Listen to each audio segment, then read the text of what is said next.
Assalamualaikum warahmatullahi wabarakatuh.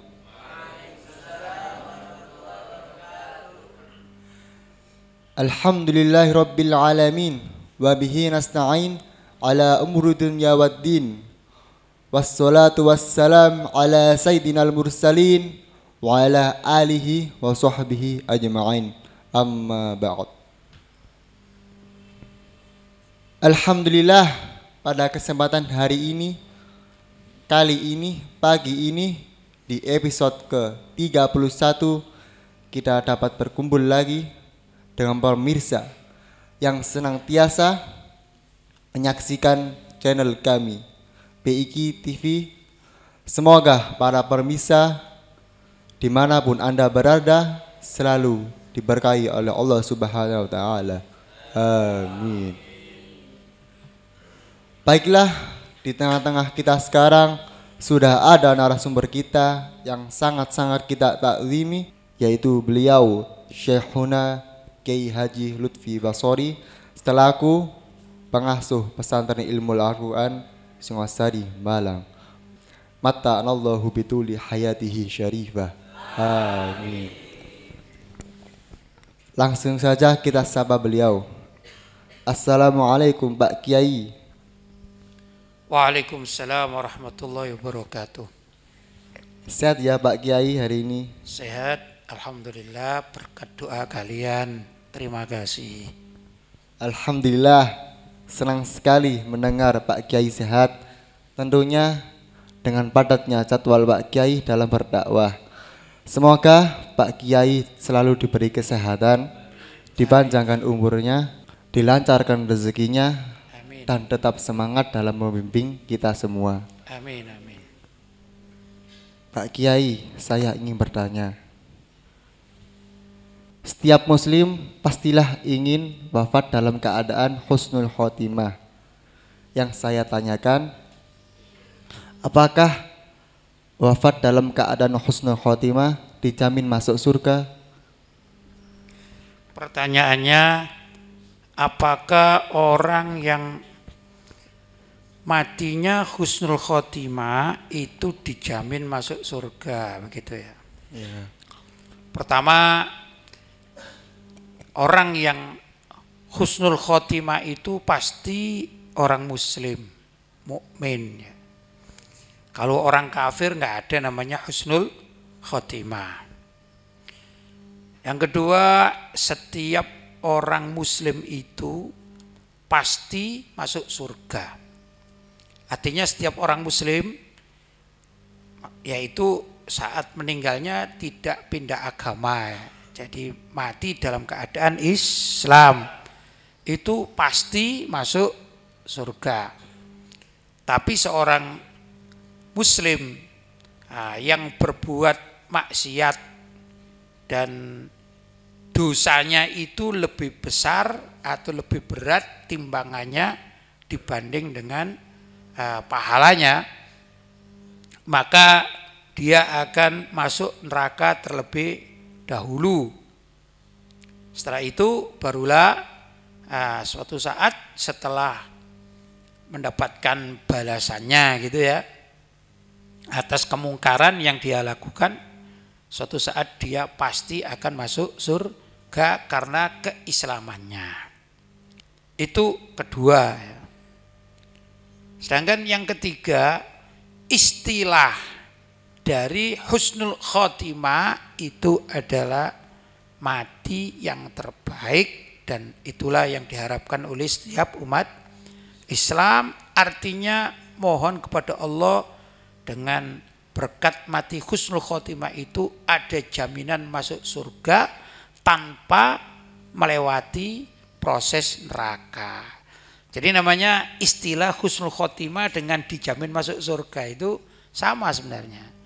Tapi kita ini kan tidak tahu ya. Kan yang namanya cara mati husnul khotimah itu bagaimana? Apakah kita ini matinya husnul khotimah atau tidak? Kan kita tidak tahu. Kita masih hidup. Kita hanya bisa menyaksikan orang-orang soleh matinya dalam keadaan baik kan gitu. Husnudzon kita orang soleh tersebut dikatakan mati husnul khotimah. Ada beberapa yang dikatakan mati husnul khotimah, misalnya mati di hari Jumat itu diharapkan ya sebagai mati husnul khotimah, itu satu kan gitu. Tapi tidak setiap orang yang mati di hari Jumat pasti husnul khotimah. Kita boleh saja husnudzon, boleh ya. Bagaimana dengan orang yang tidak pernah berbuat baik sedikit pun, tiba-tiba matinya karena kecelakaan misalnya di hari Jumat. Ini gitu ya. Ya, kita hanya berharap, bermohon kepada Allah mudah-mudahan Bapak Fulan, Ibu Fulan yang kita tahu ini ya, perilakunya itu sudah enggak baik sama sekali ya.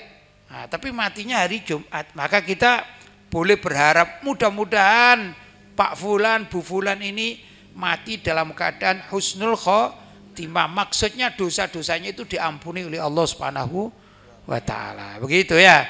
Apakah dijamin masuk surga? Ya kita tidak tahu kan. Apakah dia diampuni oleh Allah atau tidak kan tidak tahu. Tapi kita perlu husnudzon. Wah, mudah-mudahan ini dijamin masuk surga. Begitu. Jadi istilah itu ya, dijamin masuk surga dengan husnul khotimah itu ya sinonim gitu ya, hampir sama gitu ya. Itu yang saya tahu. Paham? Pak Kiai, terkadang ada seorang muslim yang memiliki suatu masalah yang sangat besar sehingga membuat ia depresi. Lalu ia memutuskan untuk bunuh diri. Yang saya tanyakan, orang muslim yang mati bunuh diri apakah bisa masuk surga? Orang muslim yang matinya bunuh diri apakah bisa masuk surga? Tetap selagi dia muslim, mati dalam keadaan Islam, itu suatu saat dia bisa masuk surga. Tapi karena bunuh diri itu adalah dosa besar, minal kabair, termasuk dosa besar, maka kemungkinan besar sekali dia ini masuk neraka terlebih dahulu karena dia mati bunuh diri. Dan bunuh diri itu enggak ada tobatnya. Kalau dosa lainnya orang itu ada tobatnya, kecuali bunuh diri. Bunuh diri enggak ada tobatnya.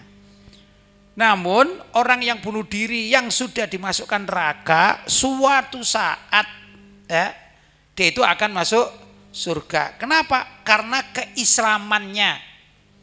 Jadi Islam, orang masuk Islam ya, agama ini sangat menentukan. Begini, orang Islam itu yang masuk neraka maka tidak akan selama-lamanya di neraka. Tapi kalau orang itu kafir, maka kholidina fiha, pasti selama-lamanya ada di neraka. Ya. Kalau ada orang kafir berbuat baik selama di dunia ini, orang kafir tapi suka sedekah, suka membantu, ya. Bahkan mungkin dia ini bangun masjid, ya kan mungkin terjadi gitu. Tapi dia ini kafir, dia tidak mau masuk Islam, maka dia akan mendapatkan kebaikan hanya di dunia saja. Misalnya kebaikan itu adalah pujian dari orang Islam. Oh, fulan bin fulan sekalipun kafir, tapi dia ini baik hati, dia dapat pujian, itu kan kebaikan. Karena orang dicaci maki itu kan marah ya, tapi kalau dipuji itu kan senang, berarti itu adalah kebaikan, mendapatkan di dunia. Ya, misalnya orang tersebut pinjam sesuatu kepada orang Islam, karena dia memang perilakunya baik, kemungkinan besar orang Islam mau meminjamkan apa yang dibutuhkan, karena memang perilakunya baik, cuman dia tidak masuk Islam. Maka kebaikan-kebaikan di dunia itu sangat mungkin didapatkan oleh si kafir yang perilakunya, sifatnya, wataknya itu baik, begitu ya. Tapi tidak untuk akhirat. Akhirat, apapun yang terjadi namanya kafir itu pasti masuk neraka. Khalidan fiha, dan selama-lamanya akan ada di neraka, tidak akan pernah diangkat oleh Allah untuk masuk surga. Begitu. Karena di surga tidak ada jatah untuk orang kafir, nggak ada. Gitu ya. Sedangkan orang Islam dengan keislamannya itu ada jaminan masuk surga. Keislaman ini ya. Seburuk-buruk umat Islam, asalkan matinya tetap dalam keadaan Islam, maka suatu saat pasti akan masuk surga. Hanya saja dengan keburukannya itu dia akan diproses masuk neraka. Termasuk juga orang bunuh diri. Kenapa orang bunuh diri nggak ada tobatnya? Karena namanya bunuh diri sudah mati. Gimana mau bertobat? Kan tidak bisa. Tapi kalau melakukan dosa apapun, gitu ya, selagi tidak mati atau belum mati, yaitu tidak bunuh diri kan, ya, maka ada kemungkinan orang tersebut di akhir hayatnya bertobat. Tapi namanya bunuh diri, gimana mau tobat? Maka orang bunuh diri itu pasti masuk neraka, walaupun suatu saat akan diangkat masuk surga karena keislamannya. Begitu ya. Baik. Pak Kiai, di luar sana banyak sekali orang yang senang berbuat maksiat, seperti berzina, berjudi, mabuk-mabukan, dan lain sebagainya. Dan suatu saat mereka itu bosan dengan maksiatnya dan ingin bertaubat. Pertanyaannya, bagaimana cara bertaubat yang benar agar diterima oleh Allah Subhanahu wa taala? Cara bertobat yang benar atau yang baik itu ya. Orang ahli maksiat bahkan mengerjakan molimo itu ya. Itu apakah bisa bertobat? Bisa bertobat. Apakah tobatnya bisa diterima? Bisa diterima kalau Allah berkehendak. Gitu ya. Nah, di antara syarat-syarat bertobat ya sebenarnya banyak, tapi akan saya sampaikan beberapa hal barangkali. Pertama, orang tersebut niat untuk tidak kembali lagi kepada perbuatan maksiat tersebut. Mungkin yang kita akan mengatakan gambaran lebih mudah itu ahli mabuk atau minuman keras. Itu ya, ahli mabuk atau minuman keras. Gimana cara bertobat dari mabuk minuman keras, karena ini kan candu kan gitu ya. Pertama dia niat, intinya bismillahirrahmanirrahim, saya mau tobat. Ya, niat bertobat. Yang kedua, dia juga dalam hatinya harus niat, aku mau tobat untuk selama-lamanya, tidak akan minum lagi. Begitu. Berikutnya adalah orang tersebut perlu mencari lingkungan baru. Misalnya biasanya dia ini kalau mabuk, dia ada di pojok kampung ya, atau di desa mana gitu, satu tempat ya. Nah, maka dia harus pindah dari tempat itu. Jangan ke situ lagi. Maksudnya harus mencari lingkungan baru. Boleh dia pergi ke masjid, ke musola, ke masjid taklim. Jangan sampai dia berada pada lingkungan orang-orang yang mabuk atau di tempat mabuk tersebut. Begitu ya. Nah, berikutnya dia ada istilahnya mandi tobat. Nah, mandi tobat ini sunnah. Ya apa itu mandi tobat? Ya niat dia mandi seperti junub gitu ya, dia mandi. Kenapa ada perubahan gitu dalam dirinya? Saya mau mandi tobat biar betul-betul saya bisa bertobat. Kemudian juga setelah mandi, kemudian ngambil air wudhu, kemudian sholat taubat. Sebenarnya sholat taubat itu sholat sunnah biasa, sholat sunnah mutlak, cuman diberi nama sholat taubat, bukan bikin baru, ndak ya. Hanya memberi nama istilah ini adalah sholat taubat karena niat taubat dengan sholatnya. Gimana tata caranya? Ya sholat sunnah biasa, sholat sunnah mutlak itu, tapi hatinya mengatakan aku sholat ini karena aku ingin taubat pada Allah Subhanahu wa ta'ala. Begitu. Setelah itu hendaklah dia membaca istighfar sebanyak-banyaknya, astagfirullahaladzim, astagfirullahaladzim. Kapan saja dia beraktivitas, boleh dia berjualan, boleh dia di kantornya, kalau memang orang kantoran, boleh di mana saja, tapi terus hatinya ini baca istighfar. Kalau dua-duanya dikerjakan ini bagus, yaitu lisannya baca istighfar, hatinya hadir. Yang ngerjakan misalnya sedang duduk, astagfirullahaladzim, astagfirullahaladzim, astagfirullahaladzim, atau dia bawa subhah atau alat membaca tasbih, astagfirullahaladzim, astagfirullahaladzim, astagfirullahaladzim, astagfirullahaladzim. Begitu ya. Kalau memang tidak memungkinkan karena keadaan misalnya orang kantoran, maka dia mengerjakan apapun. Misalnya ini tugasnya merekap di depan komputer, kan bisa dengan menulis, ada salah dikit hatinya mengatakan astagfirullahaladzim, astagfirullahaladzim, astagfirullahaladzim. Begitu ya, sehingga terus dia membiasakan untuk baca istighfar. Kenapa? Karena dosanya sangat banyak. Begitu ya. Berikutnya dia juga bisa melakukan, coba yang banyak sedekah. Ada uang, sedekah. Nggak perlu sedekah itu jutaan rupiah. Kalau punya ya nggak apa-apa. Gitu. Tapi kalau dia aktif, sebutlah ini orang kantoran, tapi dia suka mabuk, ingin tobat. Misalnya dia 1 bulannya itu mendapatkan honor 3 juta. Gitu. Ambil saja misalnya dari 3 juta itu 100.000 ya.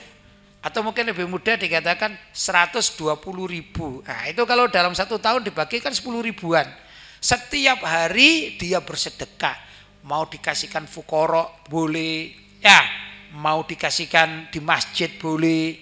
Apa saja dikasihkan di pesantren juga boleh. Pokoknya dia berusaha setiap hari ini bersedekah berapa? 10.000. Karena gajinya berapa tadi? 3 juta. Dia sangat cukup. Hanya dipotong 120.000 misalnya, terus aktif.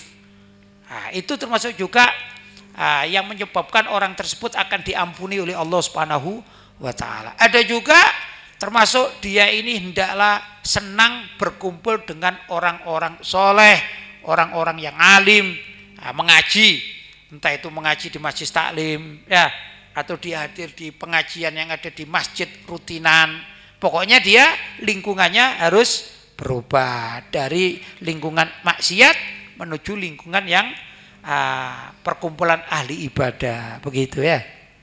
Pak Kiai, panjenengan dulu kan pernah belajar kepada Abu Ya Sayyid Muhammad bin Ali Al-Maliki selama kurang lebih 8 tahun.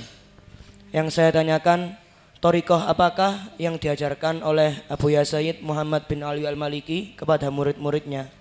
Thariqah apa yang diajarkan oleh Abu Ya Sayyid Muhammad bin Alawi Al-Maliki kepada murid-muridnya?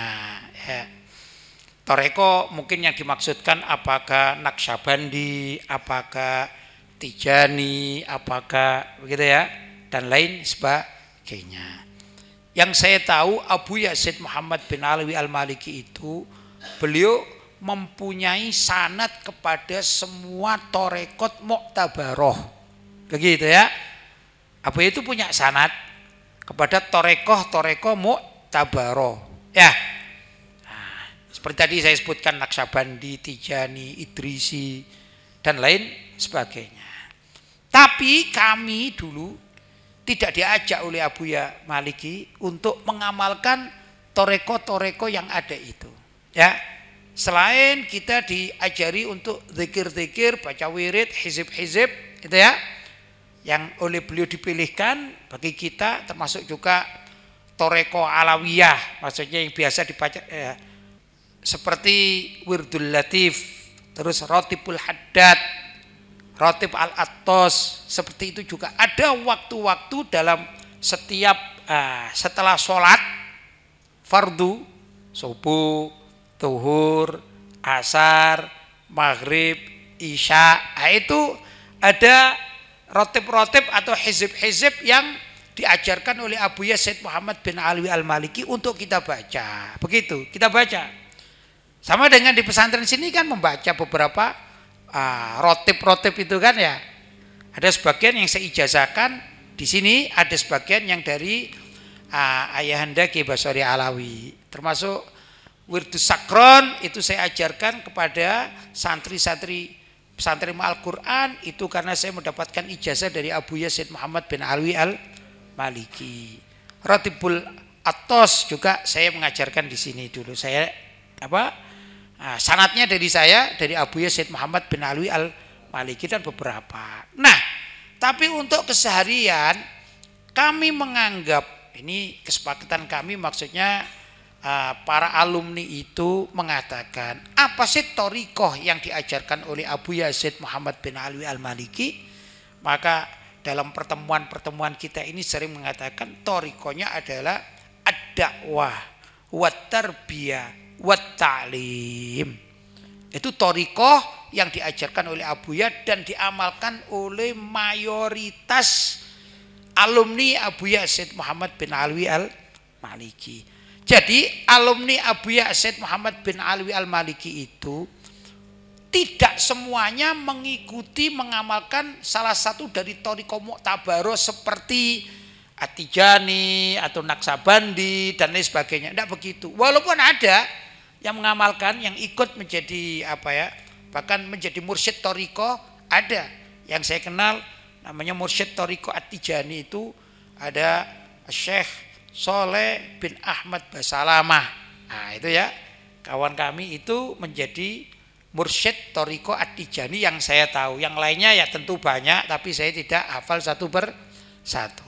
Tapi mayoritas murid Abuya Said Muhammad bin Alwi Al-Maliki itu thoriqohnya adalah ad-dakwah wat tarbiyah wat ta'lim. Apa itu ad-dakwah? Ya berdakwah.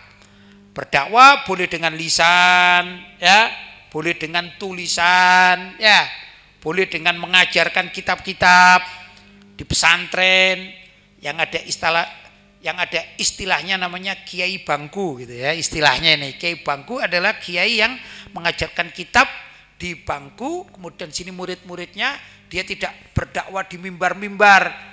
Mungkin juga kiai ini tidak khutbah Jumat, tapi hadir Jumat, tapi tidak berkenan untuk menyampaikan ceramahnya dalam khutbah Jumat. Mungkin gitu banyak juga ya, hadir Jumatan biasa sebagai mustamid, tapi dia ini ahli di dalam mengajar kitab banyak. Nah, ada juga demikian. Itu termasuk dakwah, walaupun juga masuk taklim gitu ya. Wat tarbiyah. Tarbiyah itu adalah mempunyai santri atau murid, membangun pesantren, ya, melanjutkan pesantrennya ayahnya atau nenek moyangnya. Itu namanya apa? Tarbiyah, mendidik.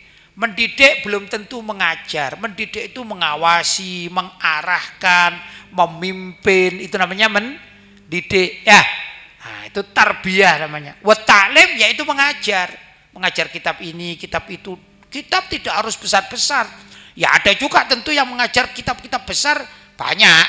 Di antara murid-murid Abuya Said Muhammad bin Alwi Al-Maliki itu banyak mengajarkan kitab-kitab besar. Tapi bukan itu yang dituntut, tapi mengajar apapun yang diajarkan walaupun kitab kecil. Misalnya saya hanya mampu mengajar kitab Safinatun Najah, yaitu saya ajarkan. Begitu ya. Maka dia tetap mengajar, ada nilai taklimnya. Itulah yang diajarkan oleh Abuya Said Muhammad bin Alwi Al-Maliki selama ini. Jadi kami menganut istilahnya thoriqoh ad-dakwah wat tarbiyah wat ta'lim. Paham ya? Pak Kiai, pastilah kelak saya akan beristri. Ya, insya Allah berumah tangga gitu ya. Amin. Mudah-mudahan kalian juga akan berumah tangga yang sakinah, mawaddah, warahmah. Baik. Semisal suatu saat saya sedang bekerja, istri saya keluar rumah tanpa sepengetahuan saya. Yang saya tanyakan, bagaimana cara mengatasi istri atau menanggapi istri saat keluar rumah tanpa seizin suaminya? Pertanyaan bagaimana caranya, metode, cara kalau menghadapi istri yang suka keluar rumah tanpa izin suami, begitu ya intinya ya. Iya. Baik, begini ya, kehidupan suami istri itu bisa dibangun dengan kepercayaan. Pertama, kepercayaan itu dibangun demi untuk melanggengkan sebuah rumah tangga. Maka harus ada komitmen antara suami dan istri, dan itu bisa dibangun sejak malam pertama istrinya diajak diskusi. Begitu. Jadi seorang istri itu umumnya tergantung dari malam pertama bagaimana suami itu memperlakukan istri. Ini ya. Jadi perlu diingat para santri yang suatu saat akan menikah. Jangan berpikir bahwa sekarang istri saya, misalnya nih ya, saya ingin menjadikan istri saya itu adalah orang yang aktif di dalam dunia majelis taklim. Itu keinginannya. Tapi di malam pertama, misalnya nih ya, di malam pertama istri itu justru dimanjakan, tidak pernah diajak bicara majelis taklim. Pokoknya dia, sang suami mengatakan, aku mendapatkan istri ini ibarat ratu dalam kehidupanku. Seorang ratu itu kan dimanja, apapun permintaannya dikasih, ya. Ya namanya rasa cinta, tidak masalah itu kan, boleh-boleh saja ya.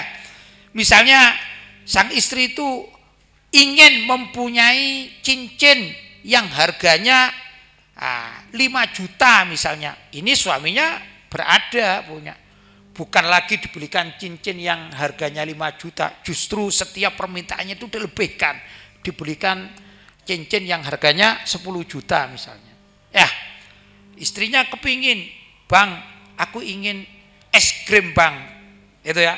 Dia tidak sekedar dibelikan es krim, tapi ada es krim dibelikan, es doger dia belikan juga. Pokoknya selalu berlebih-lebihan.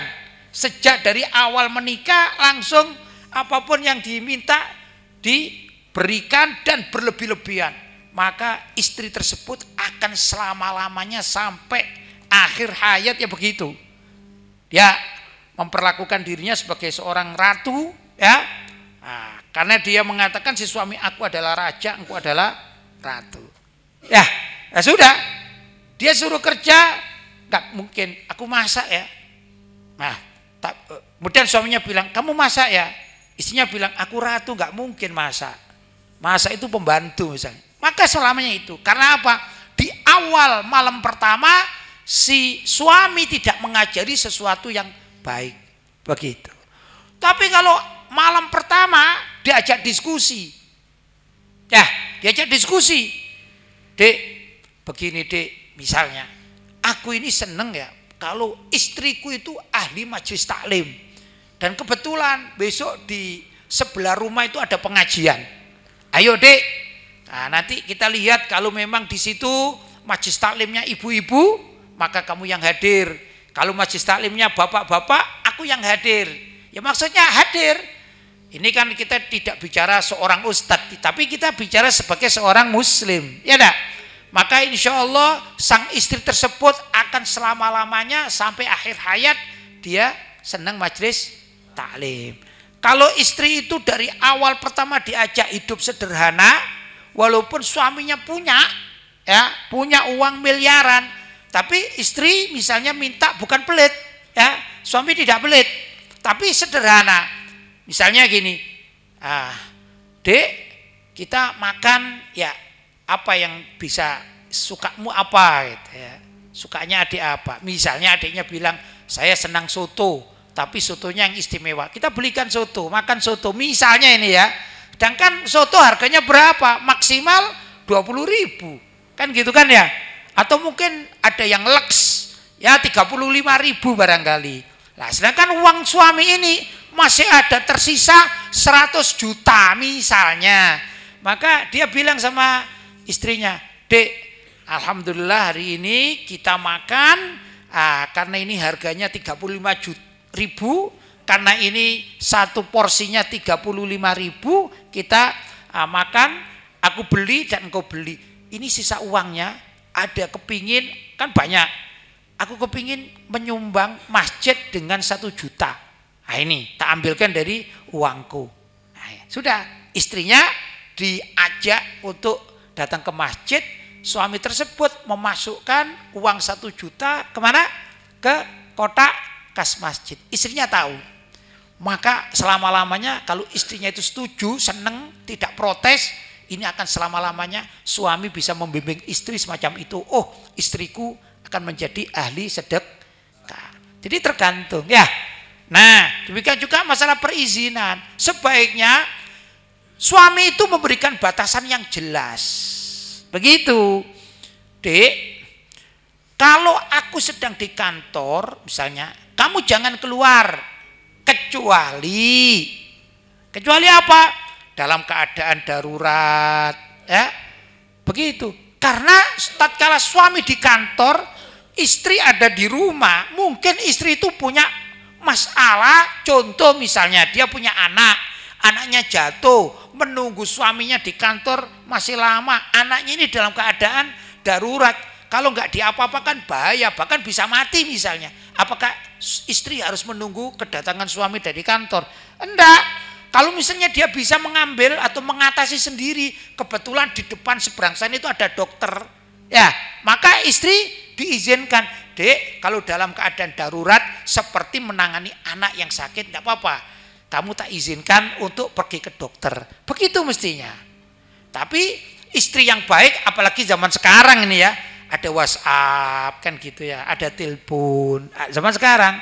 Nah, kalau tadi itu saya katakan kita misalnya sulit ada hubungan komunikasi dengan istri sulit, mungkin di daerah terpencil begitu, maka berilah istri itu batasan yang jelas. Saya di awal pernikahan, ini sebagai contoh ya, saya pernah bilang kepada istri saya begini, Dek, gitu ya, kalau kamu diajak oleh ayah kandung saya, satu, kedua kamu diajak oleh ibu kandung saya, atau kamu diajak oleh saudara perempuan saya, saudara kandung, dalam satu acara, maka andai kata aku tidak bisa ketemu dan engkau tidak bisa minta izin kepadaku, aku halalkan. Begitu. Ya, ini cara supaya tidak terjadi fitnah. Kalau ada WhatsApp, ada telepon, ya sekarang musimnya demikian.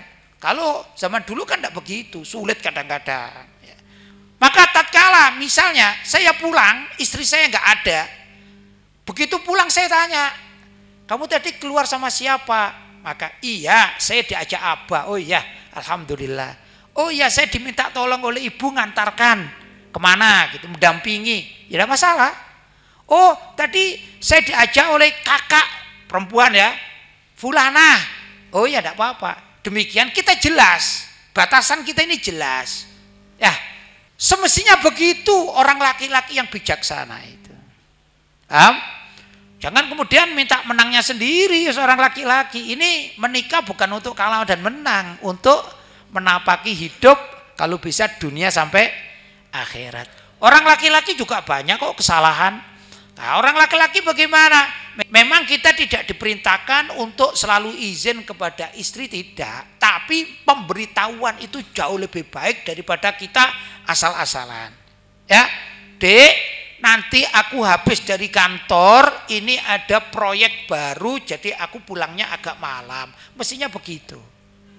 Jadi dibangun komunikasi yang baik. Paham ya? Kalau kita bisa membangun komunikasi yang baik, ya enak, hidup itu enak, berumah tangga itu enak, nggak saling curiga. Gitu. Itulah yang sebenarnya perlu kalian pelajari dalam dunia rumah tangga, ya apa, berkomunikasi, keterbukaan dengan istri dalam segala hal.